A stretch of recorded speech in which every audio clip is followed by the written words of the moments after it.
E a curva de contágio não achatou e já está no pico. Como estaria sem quarentena? Seu único impacto foi recessão, desemprego e multiplicação da miséria. O Dr. Osmar Terra fala sobre os últimos estudos sobre a propagação do vírus e os impactos e experiências que teremos pós-pandemia. Quando nós criticamos a forma de enfrentar a epidemia que os governadores estão usando, que é a quarentena, que é o lockdown, nós nos baseamos em evidências científicas. Até porque essa forma de enfrentamento a uma epidemia nunca havia sido feita. Ela não tem evidências de que ela funciona. Ela é apenas uma projeção matemática, teórica. A proposta que foi feita pelo Imperial College, que originou toda essa história da quarentena, se baseou numa avaliação de que seria uma epidemia monstruosa, que seria a pior epidemia da história, que morreriam dezenas de milhões de pessoas no mundo com esse vírus, com o coronavírus. E baseados nessa projeção, a única saída que tinha era fechar todo mundo em casa, ficar longe do vírus, e fazer com que se esperasse o tempo necessário para descobrir uma vacina, com todo mundo fechado em casa. E o tempo é 18 meses. Isso impressionou muito governantes do mundo todo, que se assustaram com o risco que tinha, com milhões de mortos, dezenas de milhões de mortos. Em cada país, uma quantidade gigantesca de pessoas morreriam, né? E na dúvida, não quiseram pagar para ver e fecharam. E fecharam, foi uma reação em cadeia, um efeito manada, sem base nenhuma na ciência, foram fechando os países todos, como se isso fosse uma solução e fosse evitar mortes e fosse evitar a progressão da doença. A experiência do mundo nos últimos meses mostrou que isso não funciona. Os países que mais se fecharam foram os países que tiveram a mais alta mortalidade. A Itália, a França, a Inglaterra, os Estados Unidos. São os países que mais se fecharam, foram os países que mais morreram pessoas. O Brasil está hoje com mais de 15 mil mortos, com tudo fechado. Em São Paulo, no Rio, as pessoas proibidas de andar na praia, as pessoas proibidas de sentar num banco da praça, soldando porta de lojas.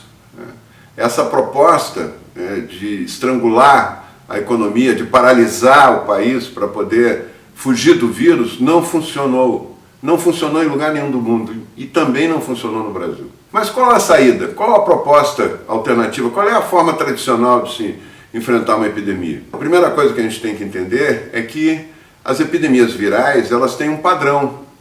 São vírus diferentes, cada pandemia é um novo vírus, mas eles são de famílias conhecidas de vírus. Esse é um vírus da família do coronavírus. Só para vocês terem uma ideia, no inverno brasileiro tem 4 tipos de coronavírus que causam gripe, que causam síndromes gripais. São tipos diferentes, são vírus da mesma família, mas diferentes. E aí surgiu um novo vírus, que ninguém tinha defesa, ninguém tinha anticorpos, e foi contaminando o mundo. Onde ele mais circulou, e ele usou as rotas comerciais, principalmente ligando a China à Itália e à Europa, depois a Europa ao Brasil, os lugares que vinham mais turistas, que vinham mais comerciantes chineses, italianos, foram os lugares onde hoje são os epicentros, são os lugares que se transformaram no epicentro da epidemia. São Paulo, Rio, Recife, Fortaleza e Manaus.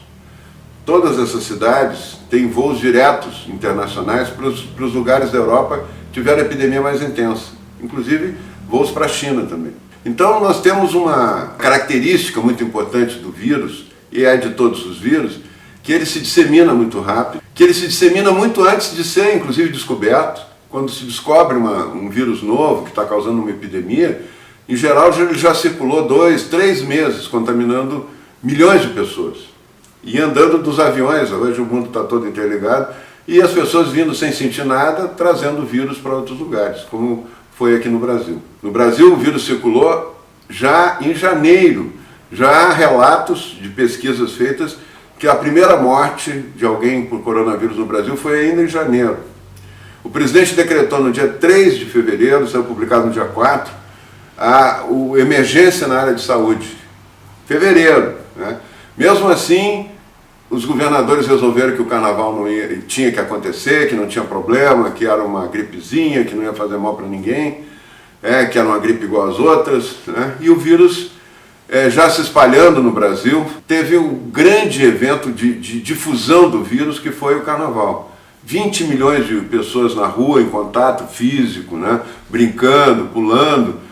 Se espalhou o vírus com uma velocidade incrível. E logo depois do carnaval, uma semana depois, começa a epidemia no Brasil. Uma parte do Brasil vai ter poucos casos, vai ter menos epidemia, e outras vai ter uma epidemia maior, um volume maior de circulação do vírus. O vírus precisa circular em grande quantidade para causar uma grande epidemia. Só a cidade de Fortaleza tem o dobro de casos do que o Paraná, Santa Catarina e Rio Grande do Sul juntos. Isso quer dizer que lá teve uma grande circulação prévia do vírus, né? E tem uma epidemia importante lá. No Sul tem surtos epidêmicos, no Paraná, tem em Santa Catarina, tem no Rio Grande do Sul, mas são muito menores, porque o vírus circulou pouco. Isso não tem nada a ver com quarentena, né? Um estado ter feito a quarentena, outro não. O Ceará fez quarentena, fez igual, até mais intensa do que nos estados do Sul. Mas a quantidade de vírus circulando tem impacto nisso. E quando terminar a epidemia, essa experiência de todas as epidemias, essa que eu vivi, que eu ajudei a enfrentar, coordenei, todas, quando diminui nos lugares, os principais lugares onde está havendo o foco epidêmico, né, o número de casos grande, quando diminui nesses lugares, diminui no resto do país. Ela não vai se espalhar de maneira exponencial em todas as cidades. A maioria das cidades brasileiras hoje não tem o vírus. Estão fechadas, com o comércio fechado, tudo fechado há 40 dias, 50 dias e não tem um caso registrado. E possivelmente a boa parte delas nunca vai ter. Muitas vítimas que estão hoje, que morreram no Rio Grande do Sul, vieram de São Paulo. Foram contaminadas em São Paulo, em geral caminhoneiros, pessoas viajantes, e que foram acabar ficar em estado grave lá no Rio Grande do Sul. Isso deve estar acontecendo nas cidades do interior também, de São Paulo, do Paraná. Então, quando reduz num polo, um grande epicentro da epidemia, reduz no resto todo. Esse é o conceito de circulação do vírus. Ele é o mais importante de todos. O vírus tem que estar circulando. Como na Itália, ele circulou muito no norte da Itália, por causa das vias comerciais com a China, e não circulou no sul da Itália.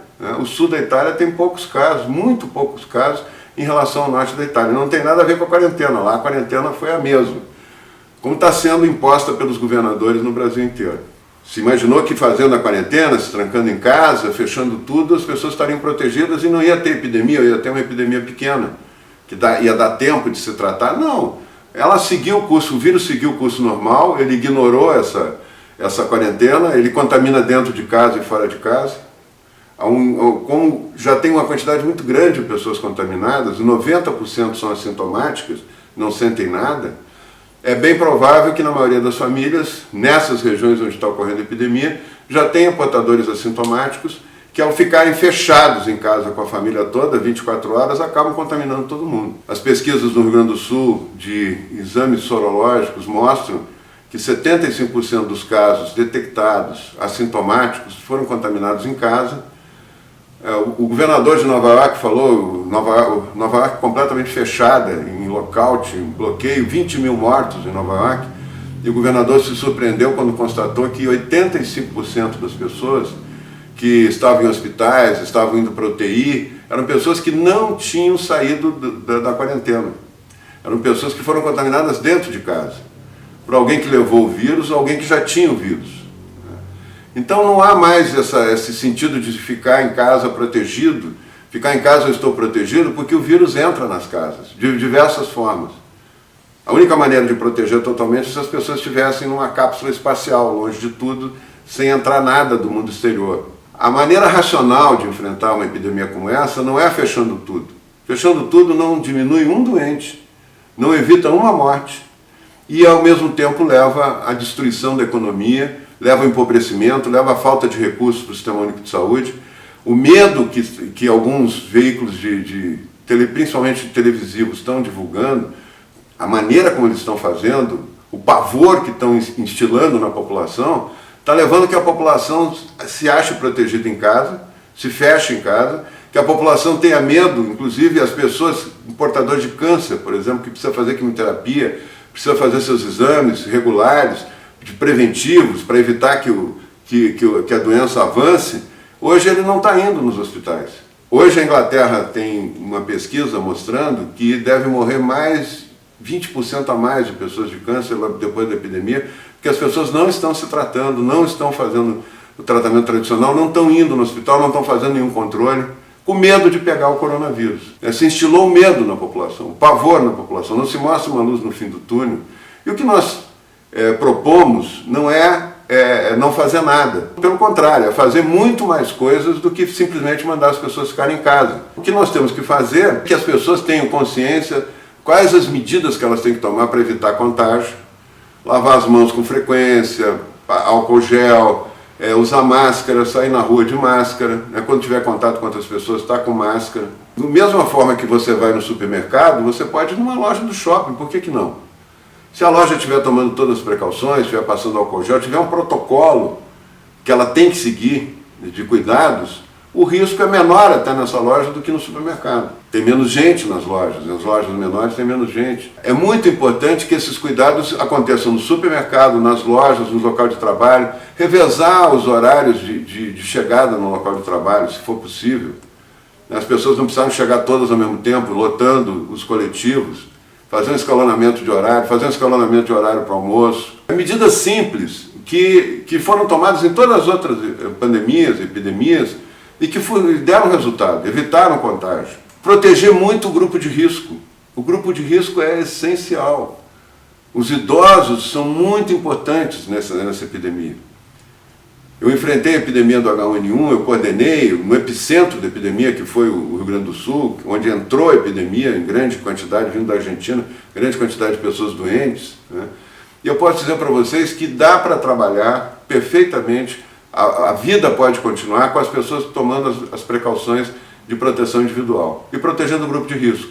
Lá no H1N1, o grupo de risco eram as grávidas, eram os obesos, que estavam morrendo, inclusive, numa quantidade grande. Então, eles tinham que ser protegidos. Não deviam trabalhar, não deviam sair de casa. Esses sim tinham que ficar com uma proteção especial. Esse cuidado é essencial, proteger o grupo de risco. No caso agora, o grupo de risco são os idosos e os doentes crônicos. É muito importante proteger os asilos de idosos. É um lugar altamente arriscado de ter um surto epidêmico e acontecer uma tragédia. Foi o que aconteceu no Canadá.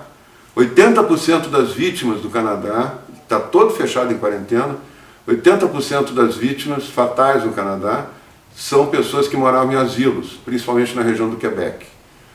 Na mesma coisa na Suécia. A Suécia não tem quarentena, a Suécia não tem lockdown, as pessoas estão tomando medidas de proteção individual e a vida está continuando lá na Suécia. Mas, curiosamente, o maior número de óbitos, 70% das pessoas que morreram na Suécia, e o número de óbitos na Suécia foi acima do que se esperava, mas 70% desses óbitos foram pessoas que estavam em quarentena fechadas nos asilos. Foi nos asilos que aconteceu o maior número de mortes. Então nós temos que proteger os idosos. Cada vida não tem preço. Então é muito importante que se proteja a vida do grupo de risco, se protejam, tenha um tratamento direcionado especial para os asilos. Grupos, grandes concentrações de pessoas têm que ser evitadas. Essa epidemia só termina nos lugares, nos bairros, nas cidades onde ela está acontecendo, quando ultrapassar 50%, 60%, 70% das pessoas com anticorpos. É aí que o vírus bate, não consegue mais progredir e desaparece.